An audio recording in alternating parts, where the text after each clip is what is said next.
Yo, what's going on, everybody? Collision here. Welcome to our first defensive guide of Madden 25. Today, guys, we're not really going to be breaking down coverages. That's going to come later this week. Just wanted to talk about right now, at the launch of the game, my go-to blitzes, the three formations that I think, at least for me, really generate consistent pressure. Formations we'll be talking about today are going to be the double mug, obviously. Probably one of the more popular formations right now in both Madden and college football.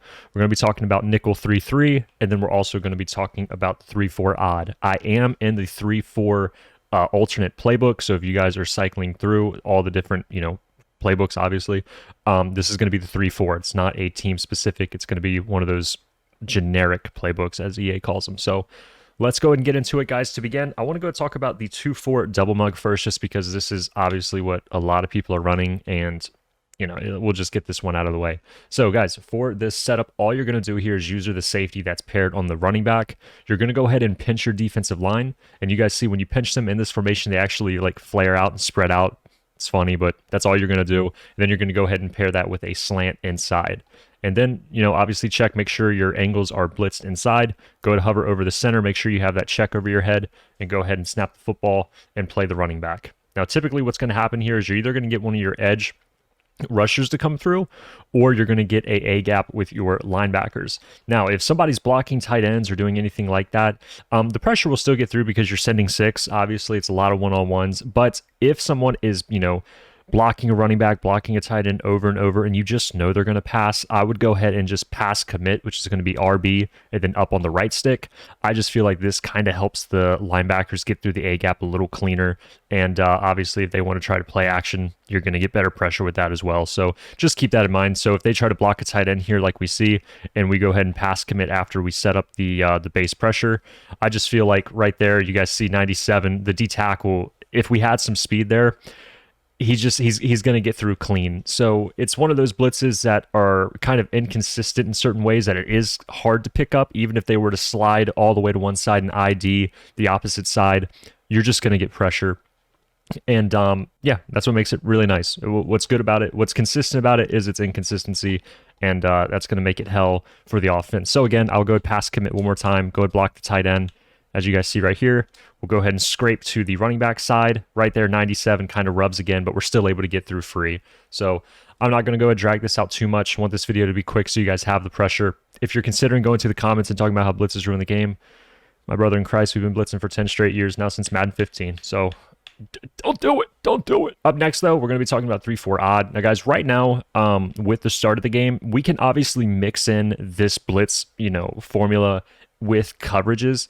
I'm just going to be talking about zero, though. All we're going to do for this setup, guys, is we're going to try to, if we can, flip the formation. I try to have the blitzer opposite of the running back. That way we can user the running back side. So once I see the running backs on the left, I can go flip my defense and then just go ahead and user this guy on him. Now what we're going to do is pinch our D-line, and then we're just going to go ahead and crash them down. So pretty much the same exact setup as the double mug. We're going to go ahead sit, though, inside the A-gap here on the running back side for this formation. And once he snaps, we're going to go ahead scrape left, go ahead play the running back, and we're going to go ahead and get our double edge pressure. Now, one thing I think is really important for this is, like we said earlier, you want to make sure that check mark is above your head. And once the ball's snapped, assuming the running back is going to the sideline, we just want to make sure we're really scraping across. I try to do it kind of low, kind of at an angle. That way we can really try to just get the offensive line to bite and help get our defensive end through free. So like this, and you guys see with that, we have the left guard looking at us while our end is just coming through clean. So I'll go ahead and just instant replay this just so you guys see what I'm talking about. Then we'll go ahead and show you guys the zone. But you guys see when we scrape like this, you guys see how 77 is looking at us and not 13, who's literally rushing the quarterback. So that scrape is really important. If he were to get picked up, let's say 77 does pick up this edge, we still have pressure coming off the other side to help us out. And if they both get picked up for some reason, we're sending six, we're going to get the shed. So the goal of this is really get pressure before they have anything too deep and man beating across the middle. And just trying to take advantage of it with our user. And if you are in zone, I would recommend you do baseline. That way your linebackers are actually inside the box. So I'll go just do cover 4 here. Like I said, this isn't like coverage specific against any formation. I'm just showing you guys the blitz here. I'll talk about coverages later in the week. But like I said, boys, same setup. We're going to go ahead, pinch our D-line. We're going to slant them inside, and then we're going to go ahead and blitz all linebackers. So that's going to be right on the D-pad, down on the right stick, and then you're going to go ahead and hover over your A-gap. But one thing I think is really important is your final setup is going to be to spy your user. That way we can still switch stick off and play any of the secondary if we need. Like I said, I know this isn't like good coverage. We just want to talk about the blitzes right now. So go ahead, snap the ball, play the sideline here, and you guys see we're still able to generate pressure. The blitz angle isn't as good as pinch bug zero, obviously, but it can still get the job done. I know there's certain ways you guys can kind of, work around this and try and change this blitz angle. I think practice mode is just a little bugged right now, but you can work around it. It's still going to give you good pressure, but like I said, it's just personal preference. And if you are going to play the zone, I would recommend you baseline, or else these linebackers are going to like start out here because they're going to be aligned differently, and it's just going to be bad. You're going to have worse pressure. So just keep this in mind. If you're playing zone, I would baseline.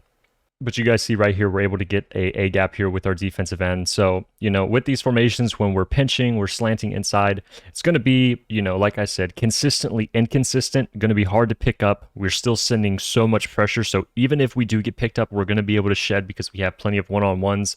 And listen, if they want to block running backs or block tight ends, that is us winning. It's less receivers on the field.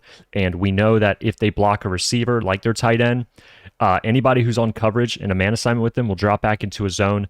That will change depending on, like for example, a running back who's manned up, that coverage player might go into a middle third, while a tight end who's covered, that player might go into an outside third. So just experiment with whatever formation you guys are using, and you guys can collect that information and do with it as you want. But just know if they're blocking people, we're winning, man. So finally, for our last pressure, I want to talk about the linebacker blitz zero. I know these are a lot of zero blitzes, but guys, right now, this early in the year, man coverage shines every year at the start of the season, and this year is just no different. So we got to take advantage of it, especially with MCS coming up.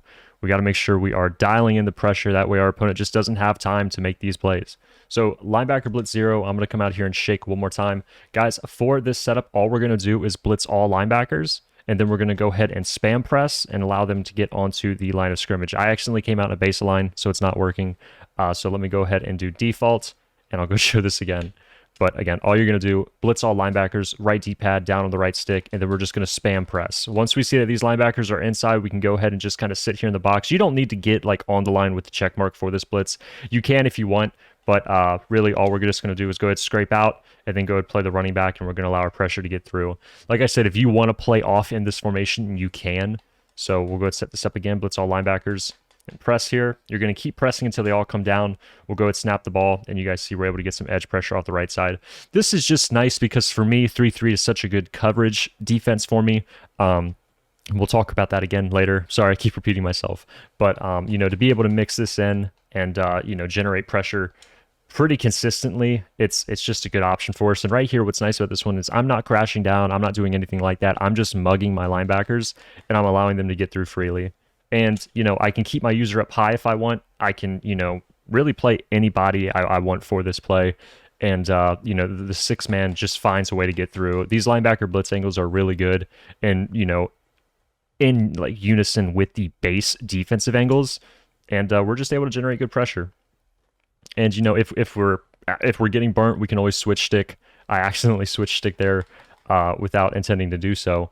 But it's nice. This early in the year, it's a good blitz. I like it a lot. And we're able to generate some good pressure with it. So, guys, I know, these aren't the flashiest blitzes, but listen, I'm really enjoying them. They're helping me out a lot. And when I mix this in with just base coverages, we can really shine on defense early in the season. So if this helps you guys out, please consider leaving a like and subscribing. If you guys have any questions, just let me know. If you guys are playing in the MCS today, good luck. I will be streaming it tomorrow, Thursday at 4 p.m. So hopefully I see you guys there. Like I said, if you guys have any questions, feel free to hit me up in the comments or over on the Discord. And I'll see you guys soon with the Jets offensive guide. Thanks for watching, fellas. Peace.